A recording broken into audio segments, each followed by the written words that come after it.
in Miami going for the three right away. Just attack the basket. James catches, puts up a three. Won't go. Rebound Bosh.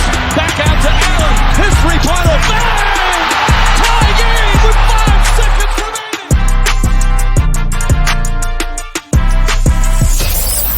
Welcome to the Ultimate Super Coach and Fantasy Sports Show. You are now listening to the Insight Fantasy Sports Podcast.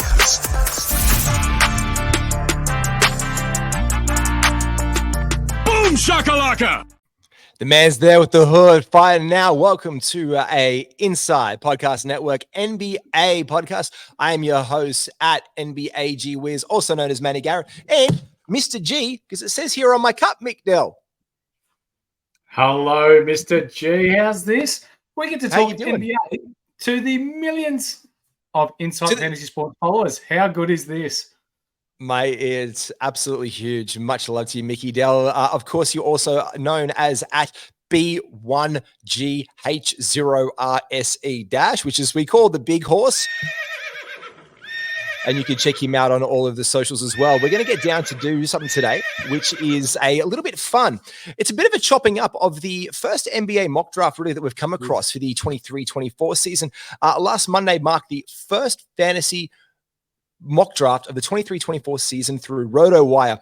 A handful of NBA faithful participated, and the rest of the crew was put together via Twitter. Thanks to our good friend Alex Baratha over there at Roto. We're going to chop it up. Mick, what were the cats? You've got it there in front of you. What was the general format used there, mate? It was an 8-cat one. What was the what were you looking at? Positionally. How many G's did you get out of it? How many G's? Not many. It was 3. What? 3 Gs. It was 3 guards, 3 forwards, 1 center, with 3 of those flex spots, which you call your utility players, and 4 reserves. It was 8 cats, 12 teams, 14 rounds. So basically your everyday draft, apart from like that 20-player one that we did in ESPN last year. That's right, yeah. Mate, who are you taking number 1? Who's the consensus, Mick? For me, Nikola Jokic, 100%. There you go. He scores every day of the week. He rebounds. He assists. He blocks shots. He's so good from the field. He shoots threes. Good free throw percentage. Triple-double, if that's a category in your league. The guy does everything. And he takes his shirt off and he dances and he signs shirts for people over after his horses won a race. We love that. Just the footage came out today on Twitter, and I was like, look at him go. He's looking a little bit lean. He's looking a bit happy. He's got a bit of spirit about him, the Joker. And yeah, look, number 1, he went, he's going number 1 in that draft. He's going to go number 1. So unless you get the number 1 pick, don't hope and pray that you're going to get Nikola Jokic, unless you trade for him and you give up a ton. He was actually the second-ranked player last year behind Joel Embiid. We all know he took his foot off the gas second half of last season. So look, let's be honest, he probably won't do that again. Team is not as deep. You'd say that the Nuggets are they're decent, but you know, Bruce Brown going, they're probably going to need him. Reggie Jackson is now the guy instead of Brucey. So I don't like that. Don't like that at all. But he's going number 1. Number 2, I guess, is the other number 2 player from last year, number 1 player, the 2 MVP candidates, and last year's reigning NBA MVP. Joel Embiid was taken with the second pick. Mick, no problem there with that. No, not at all. I had him last year. I stupidly traded him off to try and get more depth in my team, and realistically should have held on to him. So love him. He does a fair bit of everything as well. So yeah, if you can snag him at 2, you're doing well. Now, what we're going to be doing, if you haven't picked up, we're going to be going through, let's say, maybe the top 25 of this one, and also then picking out some outliers. Some guys who are like, wait a second, we think they've either jumped way too early on this guy or they've jumped too late. But also just to give you an idea of what you can be looking at. So if you haven't seen this yet, absolutely go and check it out. It's at NBA.com, and you can check it out if you search it through RotoWire NBA Draft 23-24. But we thought we'd have a look at this, Mick, really just to give the punters and ourselves a bit of an early insight about what's coming up and what we can expect in the year ahead. Yeah, for sure. There's some names that are jumping out here that both of us have agreed that are too high, and some that are outside, you know, your top 20 that could potentially make their way into a, you know, top 15, top 12, sort of statistically best player in the league conversation by year's end. So let's get cracking. Mate, absolutely. The first one where, like, this is a bit of a split one. Tyrese Halliburton in this draft was the 3rd pick. last year, Tyrese Halliburton was the 10th ranked player overall in NBA fantasy. He only played as well 56 games. Do you want your third pick to play 56 games, McDell? No, I don't. No. I love what he does, but if you're picking your first ranked player, you want production. You also want games played. Hence why I'm a little bit funny on Anthony Davis as well, because he gets hurt at the strength of a strong breeze coming through the building. So like for me, it's trust. I need to trust that my top ranked player is going to play a lot of games for the season. And just to give you a bit of an idea as well with Tyrese Halliburton, because of his injuries and everything else, the last 30 days of the regular season, because of that, he is not in the top 20 of players. And at the end of the day, you want a guy like Tyrese Halliburton. I'm not telling you to not draft Tyrese Halliburton. He's incredible. And I think he's going to be probably even more efficient this year by having Obi Toppin in the squad. Again, he's one of my sleeper guys, and I'm happy to put him out there for everyone. But Tyrese going in the third pick, look, the fourth pick was Luka Doncic. And by extension last year, Luka was ranked the 14th player according to #basketball at the end of the day. So again, for these top tier players, and if you're in a 12-person draft, they're going to be flying off the board in this, maybe not necessarily this order. I think Tyrese could slip. Luka has the name. You'd probably say your more casual guy, even some of your experienced punters would probably side with Luka over Tyrese possibly. I wouldn't say I'd do it, but it's probably there. Yeah. It's hard to say, isn't it, with Luka Doncic and Kyrie sharing the backcourt there at Dallas. Yeah. Usage-wise, is he going to get as much of the ball, or is Kyrie, going to play his isolation-type game? So, like, for me... And Kyrie, yeah, right. Kyrie ended up being the 9th player above Luka. You That's right. Yeah. So, for me, I'm probably tipping Tyrese over Luka this year. There you go. So if you're looking for him, you're probably going to nudge him up in your thinking where you took him last year, 100%. He's in that first round. This was the big one that I'm straight away. I think it's a bit egregious. I think it's like a little bit of a smack in the face. Look, he can act in an Adam Sandler movie, but I don't know if I'm taking Anthony Edwards with my number 5 pick. Didn't you just bring him up on a recent podcast where stats definitely don't back that up? Yeah, 100%. We did the minutes recently. I did a bit of a pod having a look at previous minutes for NBA players, and he played, I'm pretty sure last year it was the second most minutes in the NBA. That's right. Just let me bring it back up. Here we go. I had it from the other day from a pod. Here we go. Anthony Edwards. He played the second most minutes behind Mikal Bridges. 2,842. He finished the season with that ranking at 37. Now, that being said, you've got to probably do a bit of a compare and contrast with what other stats and information was out there in the last 30 days of the like after the trade deadline, basically, and he still wasn't top 10. So for me, I'm like, okay, D'Lo left. He still didn't fill that void necessarily. So he ended up being the 26th player again at the end of that in the last 30 days. I am not wasting a top 12 pick on him. So I think you can definitely look to take Anthony Edwards later in your drafts. If people are taking him, I mean, yeah, they're throwing the bag at him, but I don't think he's a first round throw the bag at guy. No, I'm 100% with you, Matty. And remember early on in the year where he was a little bit disgruntled because of the lack of space with Towns and Gobert in the starting lineup. They're both healthy again now. So it'll be interesting to see how that plays out in Minnesota and whether Mr. Towns is going to be a trade chip. Well, we're talking about that before. We were looking at the detail in this draft, in the one for this 23-24 season. Karl Anthony Towns, I don't know if they're just high on Minnesota or what the hell was going on, but he was taken with the 18th pick. Now, he is a trade chip. If he goes to a contending team or a team, unless he's the focus of an offense like he was in Minnesota before his mate D'Lo came on and we all had him as a top 5, top 6, like, oh, Cat's a stat machine. Like, he's not a top 18 player. So I'm not drafting him in the top 2. I mean, you kind of have to because it's Cat, but I don't want to. Like, I don't want to do that with the 18th pick overall. In fact, last year he ended up being the 28th most best value according to #basketball. Do I want to waste the 18th pick on that guy? Absolutely not. So that's one of the other standouts for me that I'm now down there. The next one, the 6th one, I'm 100% in on having it's not a bounce back season because he's Steph bloody Curry. It's not a bounce back by any way, shape, or form. But Jordan Poole's not there. So I think there's more of an opportunity for him to play. I think Chris Paul can set him up nicely with the Warriors, don't you think? Yeah, absolutely. We called it a little while ago, and it was on our first NBA podcast that we rolled for Insight Fantasy Sports, where we thought Chris Paul would end up at the Warriors, and bada bing, bada boom, here he is. You called it. You called that. I think it's going to allow Steph Curry to play a little bit more off ball. which may mean rolling off screens, getting himself open, more 3-point attempts.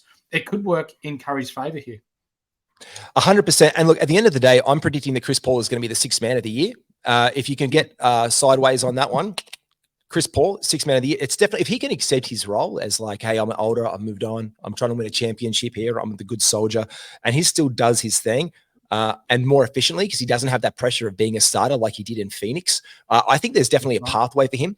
He's going to be one of the guys who slides in your draft, and he's definitely one of the ones who's lost opportunity, but he can make the most of the opportunity given to him and Steph Curry's value there. Number 7 in this draft was Jason Tatum. No problem with that whatsoever. He was the 8th ranked player last year. He's not moving. KP there is going to give him some spacing. I love it. The 8th player was Shai Gilgeous-Alexander, who finished 4th last year. So bang, bang, bang. You love Shai, don't you? Oh, I love him. I think he's fantastic. And I think with Chet coming back, it's going to increase his output again. His stats, he played 68 games last year, which was, he was like 5'10" from the field, plus 900 from the free throw line, 31 points a game, 4.8 rebounds, 1.6 steals, 5.5 assists. There is a first round player. Shai Gilgeous-Alexander is a must grab. You can build around that one. Like he's not like an all-time high. Like if you look at your stat leaders, like Damian Lillard got more assists. He was the 5th ranked player last year, right on his heels. But I've said it before and I'll say it again. I do not trust Damian Lillard. And I hate to say it. I don't trust Damian Lillard in my first round. He went in this draft as the 9th pick after Shai. And this is pretty much like last year. Shai finished 4th according to #basketball. Damian Lillard finished 5th. They've slid in this draft. Anthony Edwards miraculously has risen. Tyrese Halliburton, deservedly so, has risen. But what do you think of Dame? Yeah, he's not on my radar. No, you can't trust someone that's openly said that he doesn't want to be there. So who knows? He may still be with Portland and not playing at the start of the season. Let's see. And this is... Yeah, 100%. And if he's there, mate, like he's a good soldier, he'll play it. Like, yeah, I'm mentoring Scoot and all the rest of it. But at the end of the day, Damian Lillard is a guy who's played good soldier for years. He's been there, but he wants to go elsewhere. And he could very well change his trade demands. He could be like, oh, yeah, like we've seen it before, haven't we, Mick? We've seen it before where he's gone like, oh, yeah, I'll now be you know what? I'll be a Laker or maybe a Knick. Or maybe I'll be a Brooklyn Net. I could be something like that. So what we really want to stick on is doing the best of both worlds, looking around what we can get and going from there, yeah? 100%. Spot on. Number 10, I was surprised. He was your highest usage player in the NBA last season. Giannis Antetokounmpo and the freak. Giannis Antetokounmpo. The big G. So 10th overall, yeah, for me, still top 5 player. I think they did have a bit of a down year last year. You can see they're a little bit disgruntled towards the back end of the year. Bud's gone, new coach coming in. I think we see an uptick in his statistics this year, and I think you see Bucks, trending towards the back end of the year to compete with the likes of Phoenix and these sorts of teams. So, yeah, and at the end to rise again. And on the minutes play, he ended up being the 68th ranked player last year. And that's something just unheard of. His efficiency was down. He was 500 from the field. His free throws dipped. 31 points a game, 11 rebounds is great. But it just goes to show you as well with your usage, it doesn't always translate to value in your NBA fantasy draft. But it just seems absurd. It's absolutely ridiculous to say the words, Giannis is not a first-round player. It's dumb. I don't want to say it, but he's not going to be going. He's going to be going in your first round. But if he has the same season as he had last year, there are going to be better players, obviously, categorically speaking, that you would take ahead of Giannis, who some say is the best player in the NBA. So it seems a bit like smack in the face just to say, because one of the other best players in the NBA was taken with the 11th pick, and I'm not quite sure I'm there on Kevin Durant being the 11th best player. How do you feel about KD? Because he was the 3rd best player last year in a split situation, but this new bringing the Beal into Phoenix, where does that sit with you? Yeah, statistics-wise, you're looking at, he comes across as elite in 4 statistical categories: field goal percentage, free throws, points, and blocks, even for Kevin Durant. But when we're talking about the Phoenix team, you've got Booker, you've got Durant, you've got Ayton, you've got Beal. Everyone needs to eat. So usage is going to be down right across the board. One's going to have a hot game one game. One's going to have a hot game the next. I think they're going to have a hard time keeping everyone happy. So if he was available at the back end of the first, yes, but he's not a top 5 to top 8 pick for me this year, no. Yeah, look, we've got Nathan Hand, who's works with some of the Suns podcasters over in the States. He's going to come on and do a preseason preview with us of the Phoenix Suns. So I'm really curious to get his thoughts. Of course, if he plays, he's elite. Like Kevin Durant is an elite NBA basketball player, but am I taking him in my first round? Again, doesn't it just seem absolutely shocking to say that I won't take Kevin Durant in my first round? But I feel there's better play. Like Anthony Davis in this draft went at 14. I'd probably take Anthony Davis with the question marks. Again, I have serious question marks about LeBron James, being healthy next year. Like down the stretch, Anthony Davis was the 6th best player, according to Hashtag Basketball, in the last 30 days of last season. And guess when that counts, ladies and gentlemen? Your NBA playoffs. You got smacked in the playoffs of one of our fantasy leagues by Anthony Davis in a team because he was just doing everything to pull the Lakers over the line. Yep, 100%. So, yeah. I'm probably taking him more in my first round than this one. We'll get through some names quickly. Don't have any problems with these ones. 12 and 13. Trae Young and LaMelo Ball. LaMelo coming back off injury. This is where he kind of went the season before he went down. So it's probably ballpark. We've got Anthony Davis at 14, James Harden at 15, Kyrie Irving at 16. Like we said before, Kyrie was the 9th best player last year and actually really came on at the end of the season as well. Like he actually had some really good flashes over in Dallas. So he was absolutely a player who I was like, oh, look at you. He kind of seamlessly went there. In fact, the last 30 days, Luka was the 4th best player down the stretch, and Kyrie was the 12th. So I have no problem thinking to myself that those two guys can coexist on a basketball court and return value at the end of the day. Yeah, okay. Well, yeah, we'll have to wait and see on that one. I'm not so sure as to what you are, mate. Yeah. Mate, you reckon not the thing? No, I can't see it working out long term. I think there's going to be frustration. Their win-loss record at the back end of last year wasn't great either. They slipped out of finals contention. If they're not winning, there's going to be disharmony there. Yeah, I think that was just a bullshit organizational thing, to be honest. I just think that was a cruddy organizational thing. Like, I mean, they had like they're bringing in Grant Williams. They picked up Derek Lively. They've lost Dorian Finney-Smith, who's they did this for Derek Lively. Was it a payoff for Derek Lively? I think 100%. Yeah, because they weren't sure what was going on. I think it was worth it at the end of the day. Like it paid off. Like the gamble paid off, and rarely do these things happen. Like we've seen it happen with playoff spots the year before with the Bucks, and they gambled it. They took it cheeky against Boston, and then ended up getting out of the playoffs. So we've seen it happen before where gambles haven't paid off. But mate, I'm telling you now, I'm pretty okay with them both returning second round value. I don't see them falling beyond that. The next guy, though, who I'm curious by is one because I've loved him for years. You know, I've been behind him for years. I know you like him. I know everyone loves him because he's the player's player. Mikal Bridges. He was taken with the 17th pick in this draft. He had an absolutely cracking back end of last season, didn't he? Yeah, he did. He really came on when he got traded to Brooklyn. Had some monster games there. You can't replace games played. And this man just plays every game. You know you're going to get something every game out of him. Nice field goal percentages, defensively really nice, can shoot the three. He was even dishing out some assists towards the back end of last year as well. So, like, he really, took it on as a playmaker, didn't he? He really took on that playmaker role. Yep. Him alongside Spencer Dinwiddie, I thought that worked really well there. Yeah, look, I like what Brooklyn. Look, Cam Johnson re-signing, Dennis Smith Jr. there. Lonnie Walker is probably not going to play. He's going to be a bench guy. Again, just today I've seen Ben Simmons is back and Benno's back. Simo's better than ever since he was a 76er. Well, okay, great. Show me that on a basketball court, right. Simmons. And then or show me that show me that in the basketball court, wearing the green and gold at the World Cup and supporting your country in your rehab process, because that's probably going to carry a lot of more favor with me and a lot of your fans. And people in general in the NBA community and basketball community. Actually playing games, that's a good thing. And like you said, mate, Mikal Bridges does that. He was taken with the 17th pick. He is definitely going into second round. Funnily enough, at the end of last season, in the last month, he only played 26.9 minutes because obviously Brooklyn wasn't going anywhere. That weakened down what he did a little bit. And so at the end of the day, when you look at that one, he ended up being that was his points per game.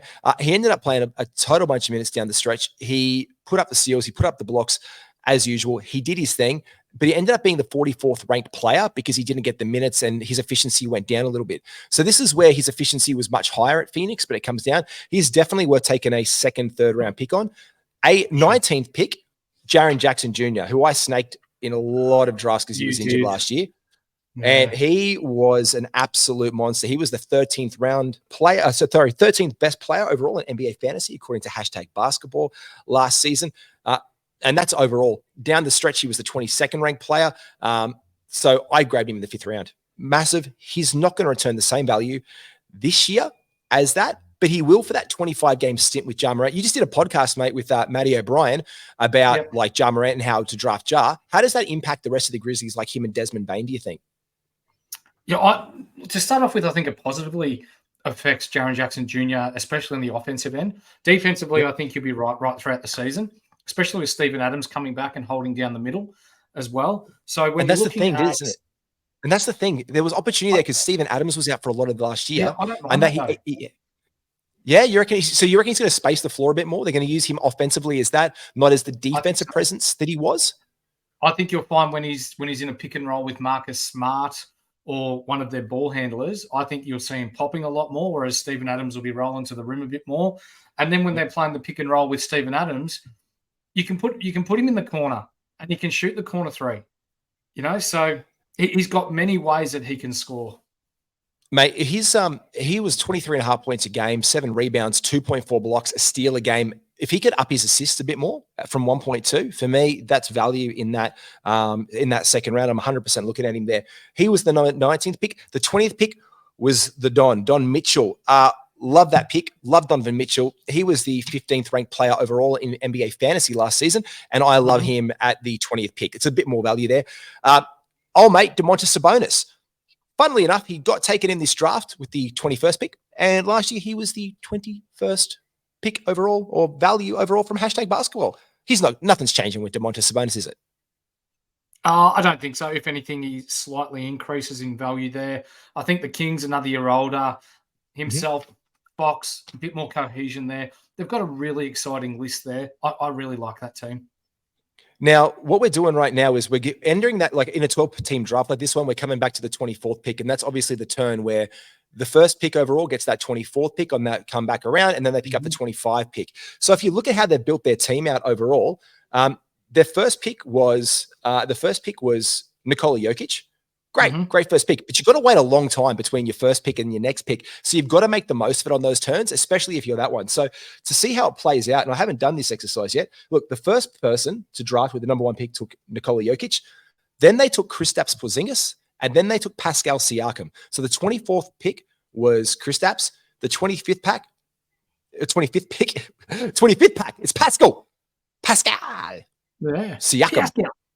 Pascal. And then your second pick overall. Feel the juice. You strap yourself in and feel the juice. And the second pick overall, you had Joel Embiid. They paired Joel Embiid with LeBron James and Desmond Bane. Now, getting back to that one, we've skipped over 2 after Sabonis that we want to touch on. Fred VanVleet was taken second. Look, that's a good shout. He's gone there. He went there. He took him before. You snaked him from me last year because I was the number 1 pick. You were the second pick. So that's about where he went last. He finished last season with the 24th value overall. He's going to be the man. He was a bit disgruntled, I feel, like in Toronto last year. He's going to have he's second round value, 100%, no problem. LeBron James at 23. Now, I don't know if someone was trying to be a goose and just take him because of the number and just put that on his back. LeBron James will not be the 23rd best player in NBA fantasy this year. He was the 19th player last year. He does everything. And I'm a mad LeBron fan. You know I'm a LeBron fan. You love LeBron, Mickey Dell. But I don't see him, like, if he plays more than 55 games, 100%, like, he's still amazing. His 3-point percentage last year fell off a cliff. Wasn't a fan of that. Still, he's getting you 29 points a game, 8 rebounds and 6 assists. The man's absolutely elite. Like, yeah, but I don't know if he's going to play enough this year. Games played now. Yeah, it's games played. It's games played, and I also think go on. Unless they've brought in the 65-game minimum for people that are going to win awards and be selected to teams. So if he's chasing that personal greatness, does this mean that he is going to play a little bit more and potentially some nights just not play as many minutes? We saw last year, as soon as he got the scoring title, he was out for 3 weeks? He didn't hurt himself in that game. He went off. He came back on, I believe, that game against OKC went into overtime. Yep. Didn't play. Had 2 or 3 weeks off. So, for me, if he's chasing that personal greatness and achievements, he's going to play the 65 games this year. I think I've also got a bit of PTSD with LeBron James. I used to draft him all the time. I used to be, I love LeBron. Let me draft LeBron. And this is when I was like new to fantasy. And I was like, let me take LeBron. I love LeBron. And I didn't win because something always happened. I didn't win with LeBron. I never won a chip with LeBron. I've always won without LeBron. I've never won with LeBron, but I love LeBron. Put me in like my all-time 5. LeBron James is in my all-time 5 players. Love the dude. Like he's right up there with my goats of favorite players. Like, we're old Charlotte Hornets heads, give me Larry Johnson, give me Alonzo Mourning. You and I went and met Shaq last year. Give us the big fella. That's right. Give us LeBron James. Give us Michael. Give us the greats. And LeBron is like amazing, but I just don't like wasting a second round pick on him. If he slides in the 3rd round, well, that's where I want to take him because he did finish as the number 19th player last year. And I love that. But do I want that in my team with the 2nd round? No, I'm absolutely looking to move on to him. Then we got to KP, 2nd round value. I don't know. Like, do you think he's going to hold it down and keep similar value from what he got us last year, this year in Boston? No. Okay, so where are you looking probably to take him? End of the 3rd round or mid-3rd round to into the 4th round. Why? He's not going to be the man in Boston now. You've got Jason Tatum. You've got Jaylen Brown, who's just been paid more than a bag of chips. The man is filthy rich. Yeehaw. But when's he going to get the ball? He's going to be, if he's not in the pick and roll, he's going to be sitting corner. So he's effectively going to be an upgrade on Al Horford. Yeah, he might get some blocks and he might get some steals, but his point production drops. It does. And look, he might be more efficient because of it. But does he play almost like a glorified Grant Williams role? That's a good comparison. Does he play a glorified Grant Williams role? I'm not going to say he is, but could he? Because Grant, I think obviously he's a better basketball player than Grant Williams.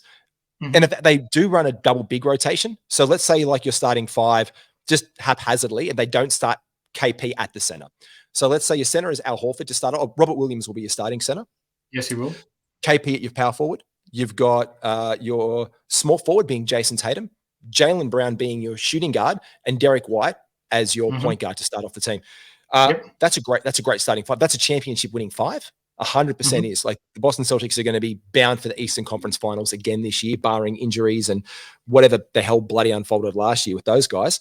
But KP is probably not going to be there. Like you said, he's going to fall into that 3rd round value because of that usage. Because Pascal Siakam, he's the 25th pick. He's been taken after him, but he's going to see an increase in usage, I think, this year because Fred VanVleet's not there. So they're really going to build around that core. Yeah? 100%. Yep, totally agree. Who have they got to replace Fred at Toronto? Dennis Schroeder. He doesn't shoot the ball like Fred did. No. We love the showster, but you were really high on Scotty Barnes last year. You took Scotty. Yeah. He's going to be the guy, I think, this year. They're really putting foundational pieces around him and OG Anunoby. So I think Pascal's going to do some things and be a better value pick than Kristaps at 24. I would be moving them around and looking Pascal. 26, Desmond Bane, 27. Julius Randle. Now, again, this goes back to talking about, this is where I was going back to, like the minutes played. Last year, he is the Orange Julius was one of the big leaders in minutes last year. In fact, he was the 5th player at 2,737 minutes. He ended up being the 54th ranked player in NBA fantasy. So he has no business in my mind being picked 27 in a mock draft. 28. Number one in shots taken. Oh, he loves the shot? He just jacks up shit all the time. So yeah, he has never walked into a shot that he doesn't like, does he? No, nope. Shoot your shot, boy. And this is surprising because Jalen Brunson was one of our big blowaway guys from last season. Yeah, we haven't even said Jalen Brunson's name right yet. Now as one of the picks. So if I'm picking any of New York Nick, I'm picking Jalen Brunson. It's one of the 3 Villanova boys that they've got with them now. You love the Villanova boys, don't you? I do. Yes. You love your Villanova boys. Wait a minute. That's the smartest thing I've ever heard anyone say about anything. If you were taking a New York Knicks this season, you were taken before anyone else on that team. You were taking Jalen Brunson. He has got the keys to the kingdom in that organization over Julius Randle. You were absolutely not doing that any way, shape, or form. Next up, Bam Adebayo, CJ McCollum with the 29th pick. That's insane.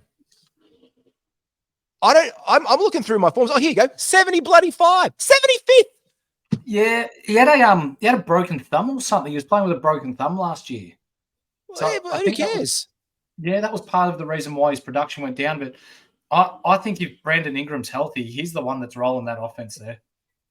Yeah, and look, who knows whatever goes on with the health in New Orleans? There's too many po' boy sandwiches, too much Bayou voodoo going on in New Orleans for any of them to stay healthy. You know what I'm talking about? Like, I'm just not taking. You know who I'm taking before him? I'm taking Jimmy Butler. I'm taking Kawhi Leonard, maybe if he's healthy. I am taking anybody. DeMar DeRozan, Drew Holiday. I am definitely not taking as a point guard CJ McCollum over any of those guys. But this is the big one right now we were talking about. With the 30th pick in this mock draft was taken Victor Wembanyama. Boom shakalaka! Now, we all know he is going to be an absolute hot asset on draft day. Where do you take Victor? Not that early.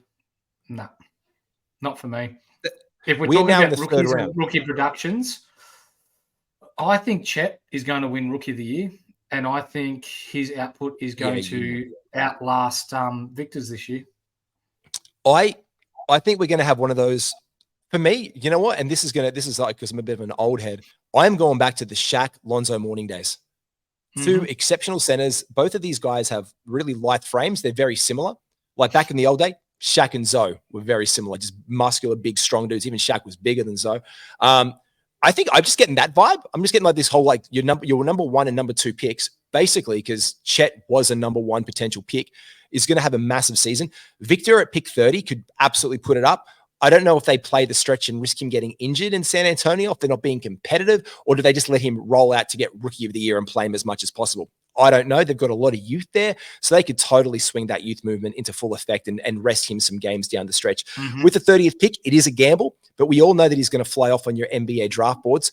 Victor Wembanyama is an absolute killer. He's going to put up the stats, but do you take him with the 30th pick?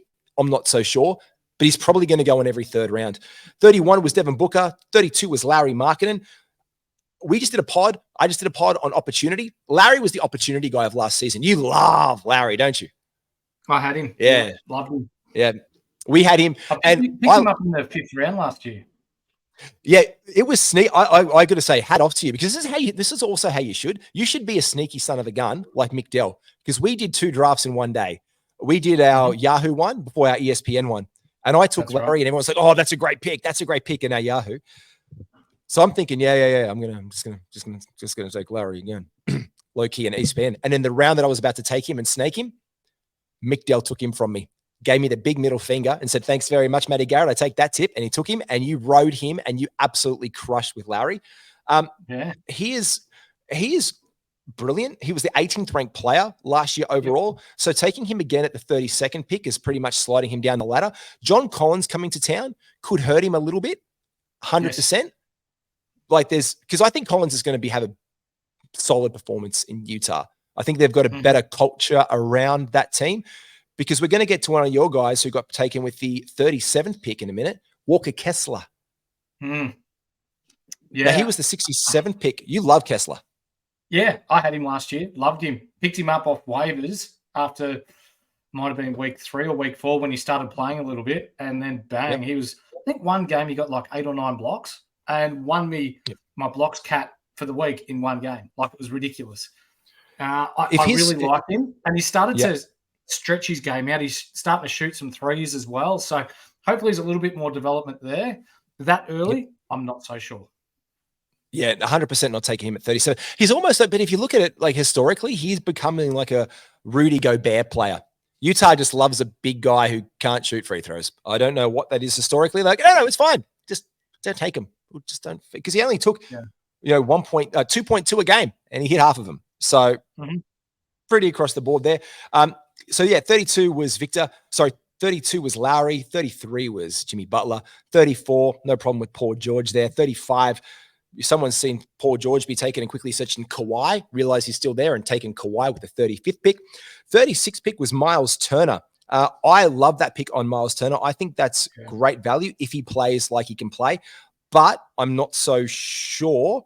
He's going to go in that. He's probably going to go in the 3rd, 4th round, 100%. Yeah. He is. Yep. Big shot blocker, can shoot the 3. Yeah, like him. Mate, take us through some of the next names on that list for us. Pick us up at 37, Walker Kessler, can you? Of course I can. Walker Kessler, 37. Darius Garland, 38. Darius, I think that's a bit long for him. I think he can come in a bit this year. He really started last year off on fire, and then he got hurt, didn't he? And missed a fair bit of time. Yeah, he played 69 games last year. He's an incredible point scorer, wonderful distributor of the ball, gets a steal a game for you, 1.2. Free throws are elite at 86%. Well, not say elite, let's say 900 is elite, but still pretty bloody good. He takes 4.7 of them a game. So when he likes to get to the cup a little bit. I like my guys. I like my point guards who get about 5 shot attempts from the free throw line a game to draw those fouls and to get inside. So he meets that criteria for me. His efficiency could improve 100%.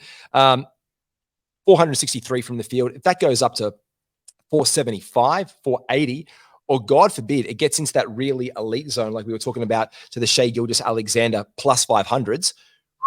If it gets to Steph Curry at 490, that's the kind of, if you look at it like that way, like how field goal percentage can really improve a player's ranking, that's where it is for Darius.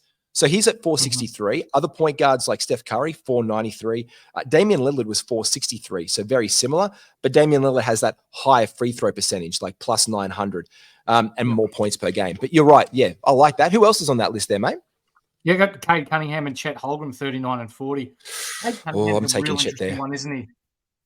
Yeah, Chet Holmgren. Look, he's going to go early because he's going to have that opportunity, and he presents so well.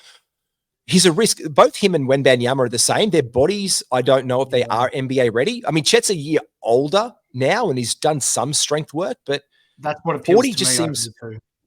Yeah, me too. But I want him. I would love to put the both of those blokes on my team and just run it back and see how it goes.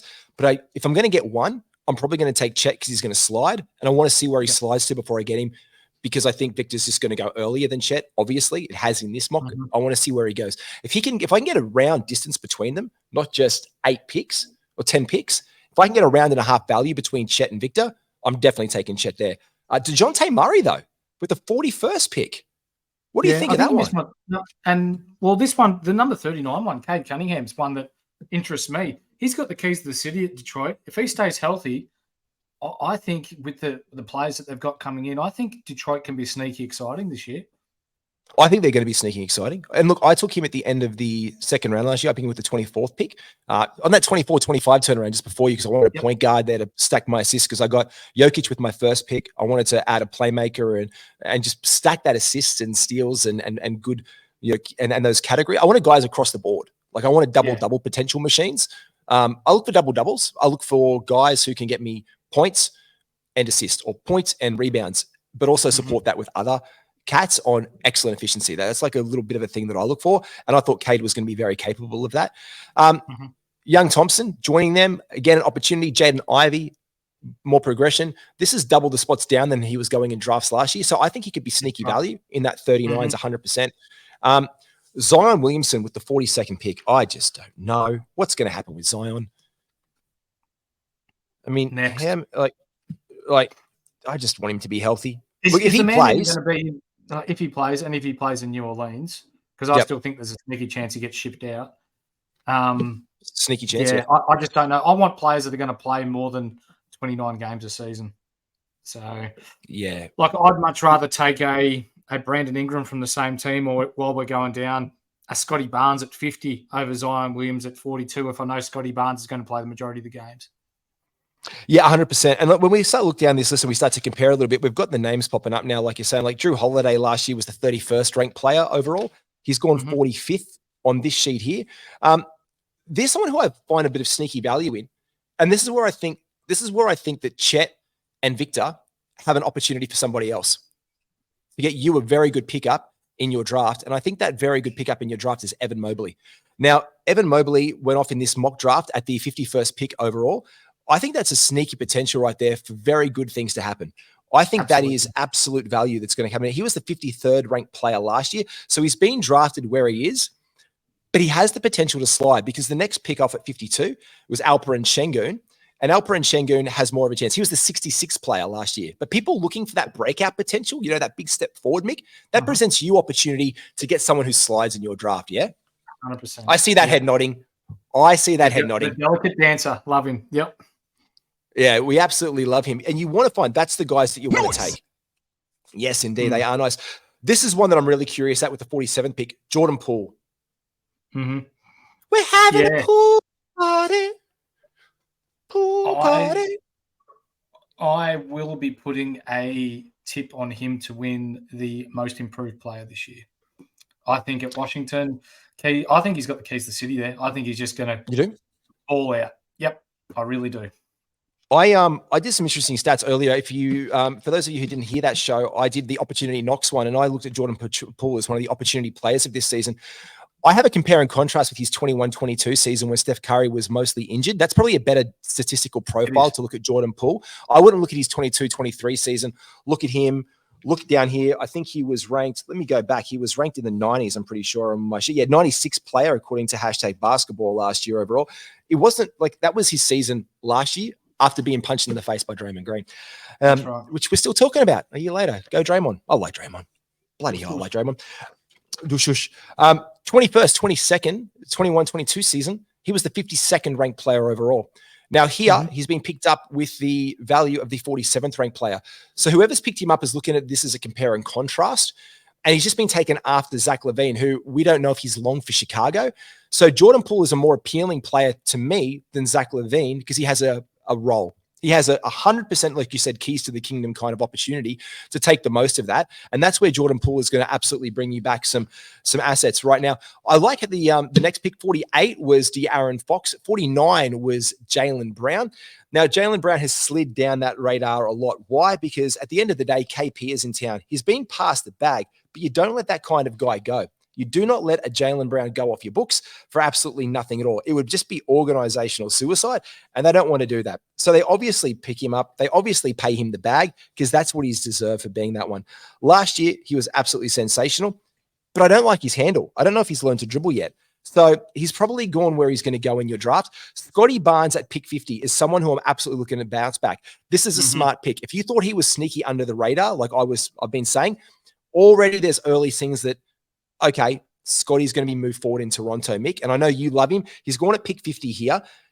It's going to be an opportunity for a bounce back season from him coming 82nd last year, according to #basketball. Yeah. Yep, I think so, especially without Fred VanVleet there. Himself and OG Anunoby and the spinny boy, Pascal Siakam. They're the three that are going to run the show up there. 51 was Evan Mobley, 52 Alperen Şengün. Look, we like that value for Şengün around this area. And maybe not value. 2 inches as well.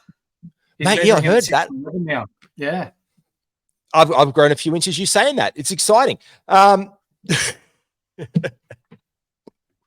You know, we love Şengün doing Şengün things. Buddy Hield at 53. I love Buddy Hield. I always pick up Buddy Hield when I can. He was the 57th ranked player last year, but he's not going to have as much opportunity, I don't think, he's going to have a role in Indiana. It's there, but I love Obi Toppin this year. I am looking at Obi Toppin as an absolute sleeper. I'm loving. Mate, have you seen him and Tyrese in these pro-ams? That chemistry is fire. This is going to be exciting. This is going to be exciting. I am picking up Obi Toppin in my tail end of my drafts. He is one of my absolute sleepers already. I'm saying it. Watch it. If he can up some of his areas, higher efficiency, knock down his free throws, improve his work over there in Indiana, here's a pickup, which means Buddy Hield is going to slide, maybe lose some opportunities. He's going to be a great spot-up shooter. He's going to do Buddy Hield things. Last season, Buddy Hield was the 57th ranked player. So with Obi Toppin coming in, fulfilling that role, I don't know if he's going to be the same. He's probably going to drop back well into the 60s or the 70s. So that's where I think that loses value. We'll top out pick 60 because pick 60 is very interesting for us. Paolo Banchero, 54. Bradley Beal at 55. Brock Lopez. Now, I picked him up last year, I think in the 10th or 11th round. And he was... round you picked him up. Yep. I picked him up in the 11th round. Yeah, everyone's like, how did you pick him up in the 11th round? Because he was still there. No one touched him. He was the 25th best player according to #basketball. And no one's picking up because why? He's coming back from injury the year before. I'm like, he blocks shots, he gets threes, he doesn't rebound well, but he does things on a great efficiency. I needed to buoy my field goal percentage up.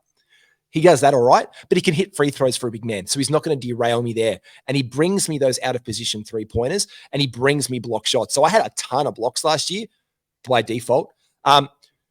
This is where it got interesting for us. 57th was Jamal Murray. Now, talk us about Jamal. Congratulations. You have reached your destination. Barbecue chicken alert. Barbecue chicken alert. I love him. I love him. Yep. Like I picked him up last year. He started off slow, coming back from the ACL, really come on the back end of last year and almost won me the comp. Like he was phenomenal. At what is he here? 57. Yeah, Yep. that's a nice spot to pick him. Yep. Yeah, 100%. Like he was absolutely, he came on towards the end of, he found his feet and he won a championship because of it. So that down the stretch there, he was doing nothing but incredible work. I really love Jamal Murray at 57 because that's value. Now that is an excellent pick because it remains excellent value on what he can return for you at the end of the day. Again, with movements in the organization, he is going to have with Bruce Brown going, he's probably going to have more of a role there with the Nuggets this year. And I definitely think it's going to be something that we can watch there. So if you can pick up Jamal Murray around that, you're getting absolute value. DeMar DeRozan in there at the 58th pick. Excellent. Our other New York Knick that everyone seems to have forgotten about was Jalen Brunson. Jalen Brunson last year, now this is where Julius Randle, he finished at 54. Jalen Brunson was the 50th pick. So Jalen Brunson dropping down 9 spots in this one is probably in line. But again, you want him before you want Julius Randle. Mm-hmm. The 60th pick in this draft was Ja Morant. The 60th pick was Ja Morant. Now, I'm taking Ja Morant if I can get him. I might jump around early for Ja Morant. Now, I kind of don't care so much about this. And this is why I know you and I differ and Matty differs. Yeah. I will take an injured guy and I will ride that out because I'm drafting confidently to compensate for that off the rip. I'm trying to draft value and higher rounds to be able to wear that guy. I drafted Chris Middleton last year. I managed to move him off because he showed some flashes and got De'Aaron Fox in my team because I added some assets with him. So I look at what I can get and what I can do later with him. I am 100% taking Ja Morant in my fantasy draft if he's around at pick 60. In fact, I'm going to try and pick him above that, knowing that when he comes back, he is going to want to probably go absolutely gangbusters and hopefully stay out of the nightclub. In the last 30 days of last season, he was the 46th round value and he only played 8 games. In 8 games in the last 30 days, he was the 46th best player in fantasy. If he comes back, he stays healthy, he's going to be a hot property, mate. Like, how do you feel on that one? Because I know you did that injured show with Matty. Yeah, I want to see him hang out with a new bunch of friends first before I pick him up in a fantasy draft. He's got to fix some things off court first.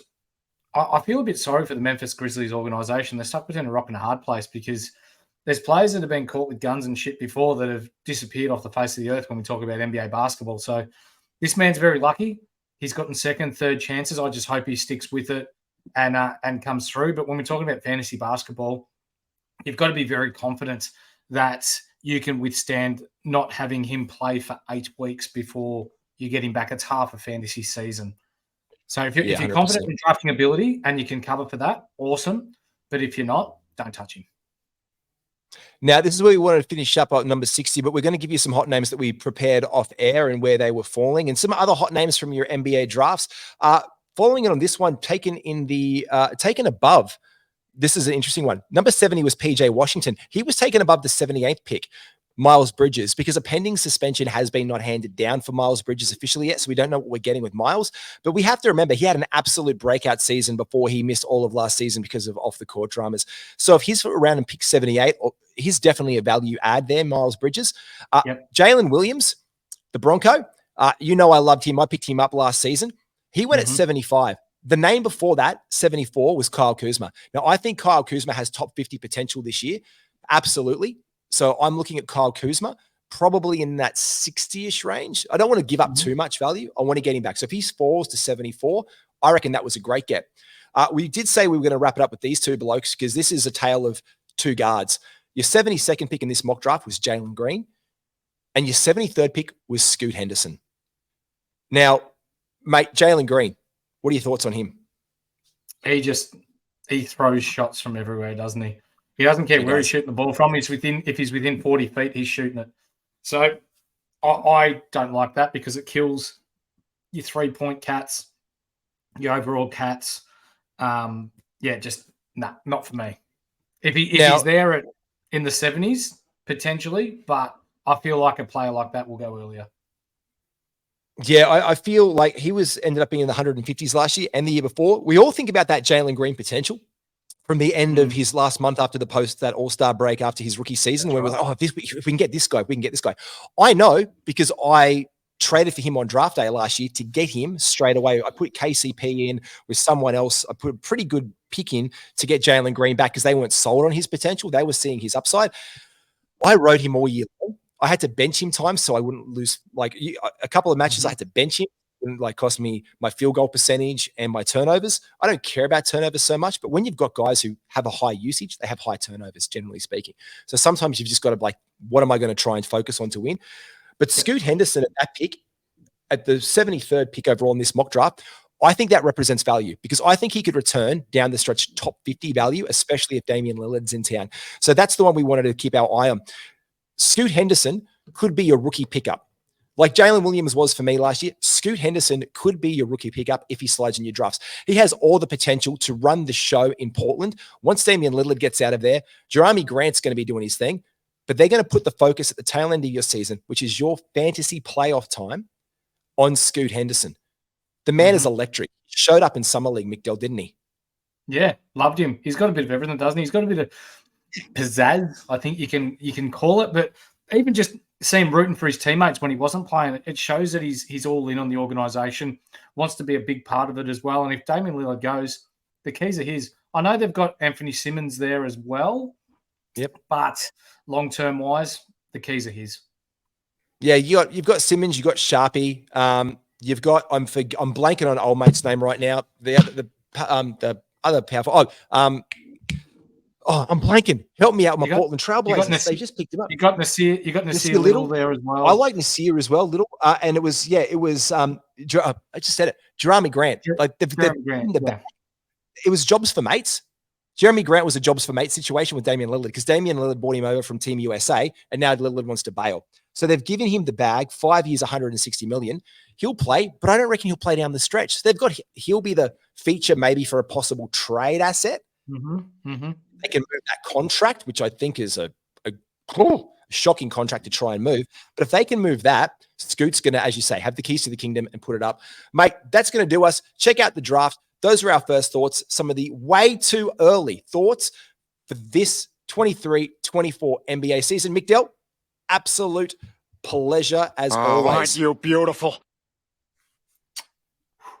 Thanks very much to our friends. The Standard Squeeze. Use promo code INSIDE15 and get 15% off your swag. This has been an Inside NBA podcast. Thank you to the NBA team, all of the boys out there. Of course, thanks to the Inside Podcast Network. Take care. Be well. Peace out. Peace. See ya.